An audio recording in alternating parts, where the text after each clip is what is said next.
Bem, esse evangelho de hoje, ele é um evangelho muito interessante. Porque olha só, a igreja nos convida a celebrar hoje a solenidade de Cristo Rei. E no entanto coloca o evangelho de Jesus crucificado. E aí a gente vai entendendo que o reinado de Deus não é igual ao reinado que a gente vê no mundo. O rei dos reis do mundo acumulavam riquezas, dominavam pela violência, escravizava e explorava as pessoas. Mas o reinado de Jesus é o oposto disso. Ele não só não faz isso, como ele vem libertar os cativos. Ele vem dar novo sentido. E eu estava imaginando a cena enquanto ouvia esta passagem. E na minha humanidade, eu ficava pensando quão tentador deve ter sido para Jesus, por conta da dor, de ouvir o que aqueles insultavam. Porque nós sabemos que Jesus, ele é humano e divino. Deus não veio brincar de ser humano, ele assume a humanidade de verdade. Ele sentia a dor como nós, sentia fome, sentia o medo como nós. E eu fico imaginando a dor de ter suas mãos, seus pés atravessados pelo cravo. Fico imaginando a dor dos espinhos na cruz, de subir o Calvário carregando aquela cruz abaixo de chicotada e humilhações.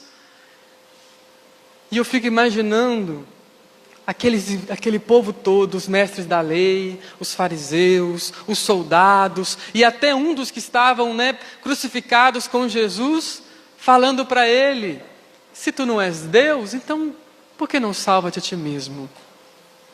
E só há uma explicação que possa dar sentido ao porquê Jesus não desceu da cruz. A única coisa capaz de explicar isso é o amor. O amor nos faz fazer coisas que parecem ilógicas, que parecem irracionais. Quantas vezes nós já não fizemos coisas pelas pessoas que nós amamos, que não faríamos nem por dinheiro? E é nessa hora que a gente entende que o amor tem poder de nos mover. E Deus é amor. E aí nós vemos então Jesus escolher ficar, porque Ele não estava lá para salvar a si mesmo. Ele estava lá para nos salvar.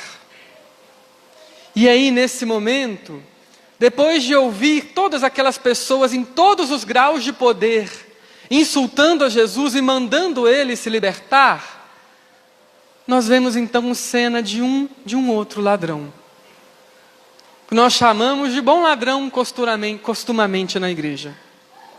E esse bom ladrão não só repreende o outro ladrão, como ele entende a condição que ele está. Ele vê inocência em Jesus e pecado nele mesmo. E ao contrário daquele ladrão maldoso, porque o ladrão maldoso pedia a Jesus que fizesse um milagre, que era tirar ele também da cruz. Então o ladrão mau pede um milagre, mas não pede a conversão. Mas aquele outro ladrão, ele pediu apenas a conversão. Pediu o perdão, pediu a misericórdia. Ele olha para si e se reconhece pecador. E faz um pedido a Jesus: lembra-te de mim quando estiveres no teu reino. E eu acho que nós, como povo de Deus, temos a possibilidade de na nossa vida acabar sendo um dos dois bandidos. Porque por hora também, a gente pede o milagre a Deus, mas a gente não quer a conversão. A gente quer que Ele nos tire de nossas cruzes, mas a gente não quer mudar a nossa vida. A gente pede a Ele que faça algo diferente, que resolva o problema no meu trabalho, que resolva o problema na minha família, mas eu me recuso a mudar o jeito que eu ajo. Me recuso a dialogar, me recuso a pedir perdão. E aí a gente fica do alto daquilo que nos faz sofrer, pedindo a Deus para nos tirar do sofrimento, mas sem querer mudar em nada. E do outro lado nós vemos o bom ladrão, São Dimas, que ele reconhece-se errado, pecador e precisando de mudança e de perdão. E lá do alto da cruz, e lá do alto do seu sofrimento, ele entende que precisa mudar. Qual será dos crucificados nós somos hoje? Qual será desses bandidos que nós somos hoje? Porque no fundo nós somos imperfeitos. E hora ou outra nós vamos parar numa cruz de nossa vida. Nós vamos parar num sofrimento. Hora ou outra o sofrimento bate à nossa porta. Será que a gente está preparado para deixar ser mudado por aquilo que nos faz sofrer? Ou a gente resiste, como crianças birrentas, que não recebem aquilo que pede de Deus ou dos seus pais? Que nós possamos fazer a experiência de enxergar a nossa limitação humana, para que a graça de Deus possa agir em nós. E aí, seguindo adiante, acontece uma coisa ainda mais impressionante. Porque mais impressionante do que o bom ladrão é a resposta de Jesus. Jesus olha para ele e diz: ainda hoje estarás comigo no paraíso.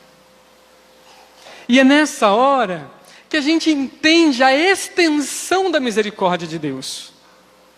Porque com certeza, se nós estivéssemos no pé daquelas cruzes, nós não estaríamos nem aí para aqueles outros ladrões. Se bobear, condenaríamos até Jesus, chamando de herege. Nós passaríamos, iríamos cuspir no chão e diríamos: bem feito.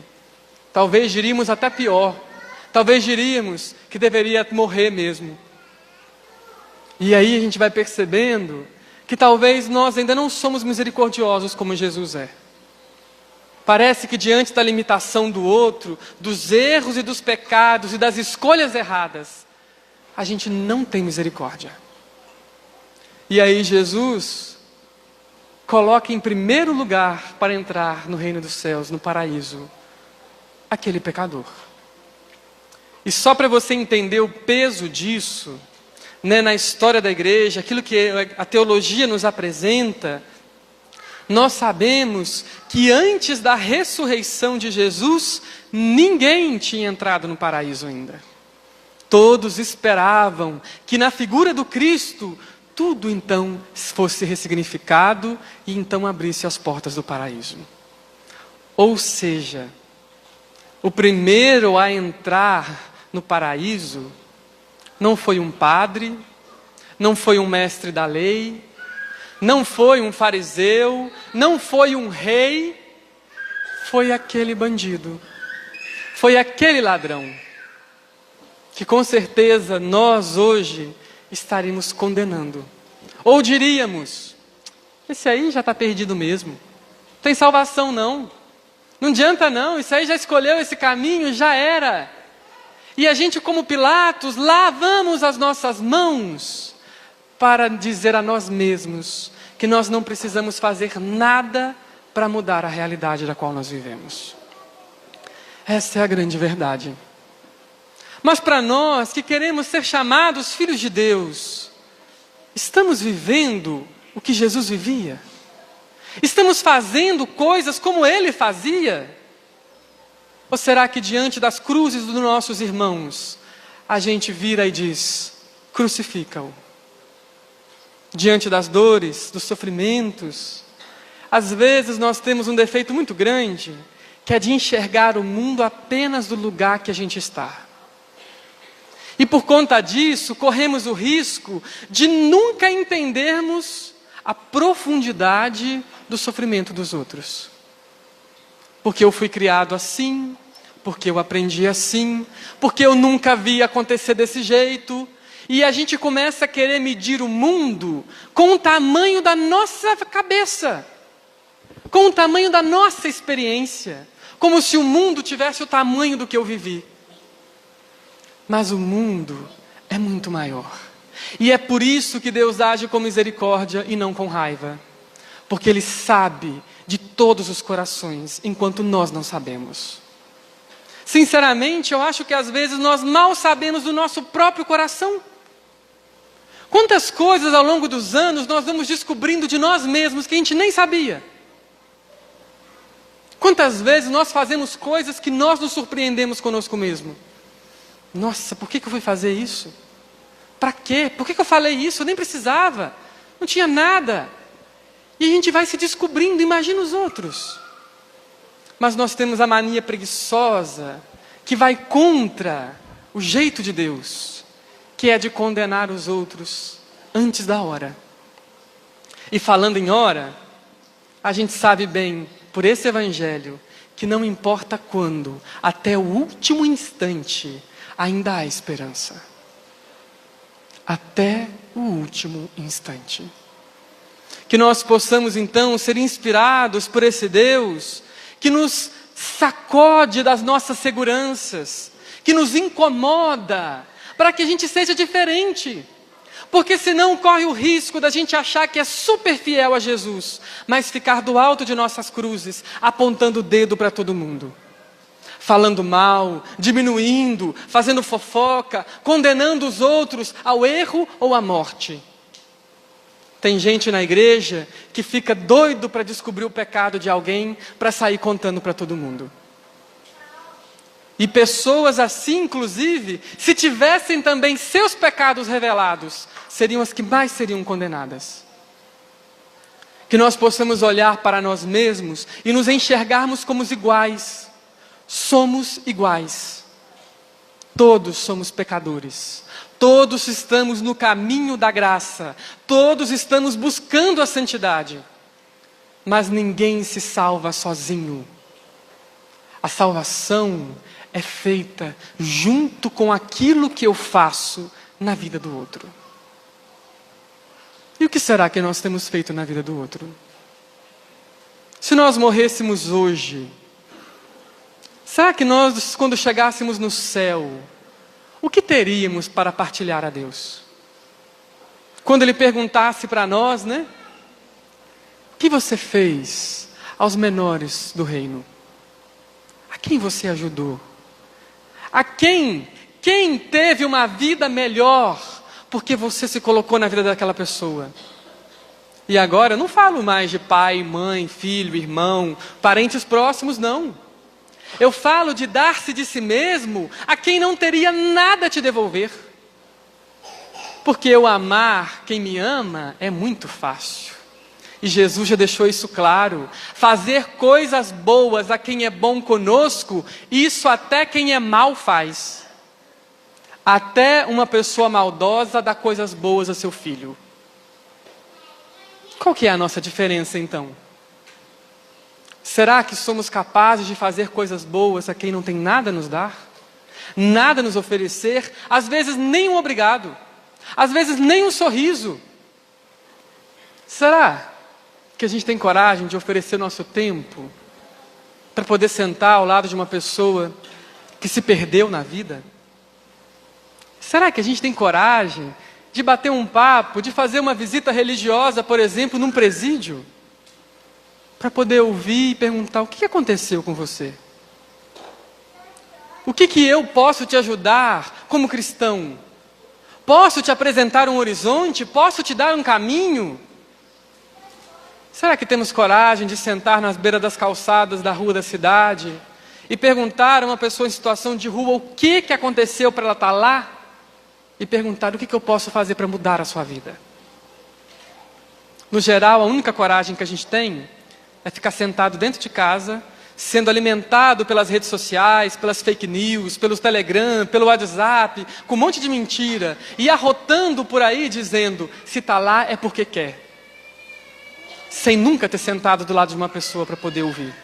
Ouvir de verdade, ouvir com o coração. Será que a gente tem coragem de tirar um pouquinho do nosso tempo e ir visitar uma pessoa doente da nossa comunidade que a gente nem conhece?